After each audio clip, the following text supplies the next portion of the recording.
अगर आप भी चाहते हैं यमुना म्यूजिक के ऑडियो वीडियो सबसे पहले आप तक पहुंचे, तो हमारे चैनल को सब्सक्राइब करें और साथ ही साथ बेल आइकन को दबाना ना भूलें, ताकि सभी वीडियो आप तक पहुंचे। धन्यवाद।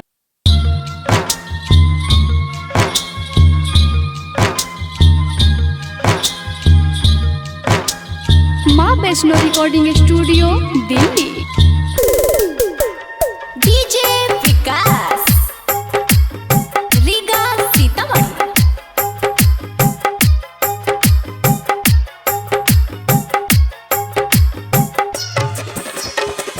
यार के अपने याद में पागल बन के गली में फिरता हूँ।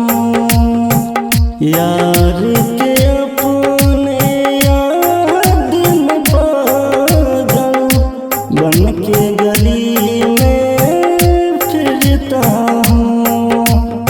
किसी को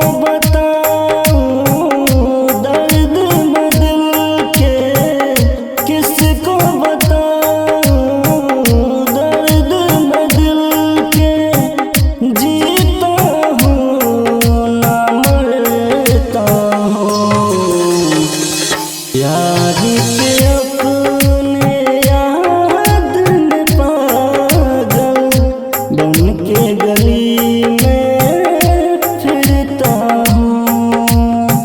यार के अपने याद में पागल बन के गली में फिरता हूँ।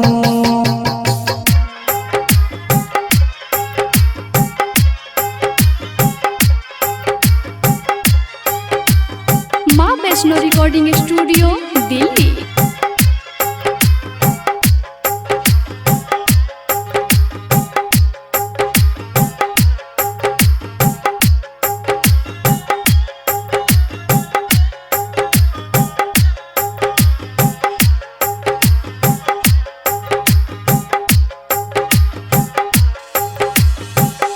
किससे करूं मैं उसकी शिकायत, खुद से मैं शर्मिंदा हूँ। अपने पराए छोड़ गए सब, तन्हा गगन का परिंदा हूँ।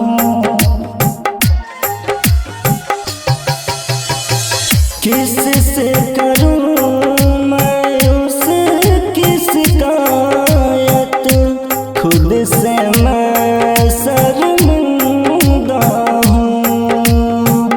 अपने पराए छोड़ गए सब, तन्हा गगन का परिंदा हूँ।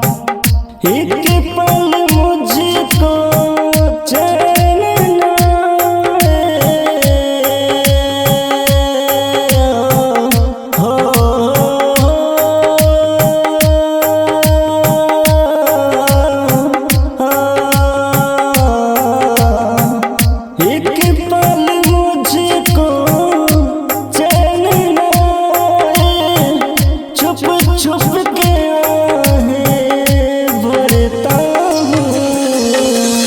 यार के अपने याद में पागल बन के गली में फिरता हूँ। यार के अपने याद में पागल बन के गली में फिरता हूँ।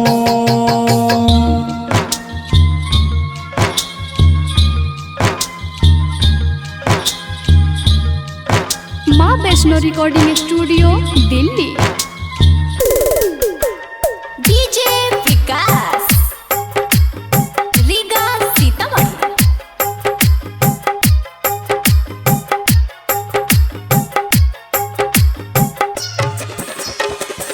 रब मुझको बस इतना बता दे, क्या उसकी मजबूरी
बन के खिलौना टूट गया मैं, बिखर गया मैं राहों में।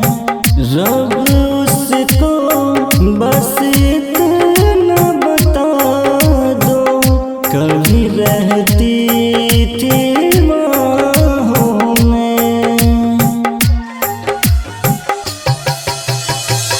बन के खिलौना टूट गया मैं, बिखर गया मैं राहों में।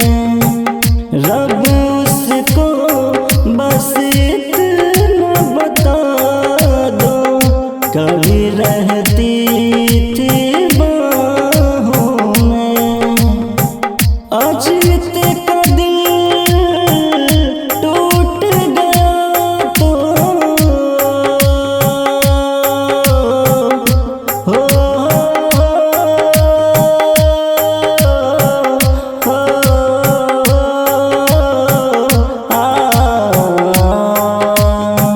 अजीत का दिल टूट गया तो हसीनों से सागर डरता है।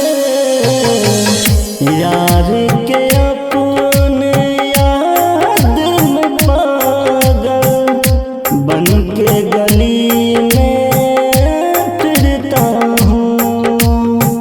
यार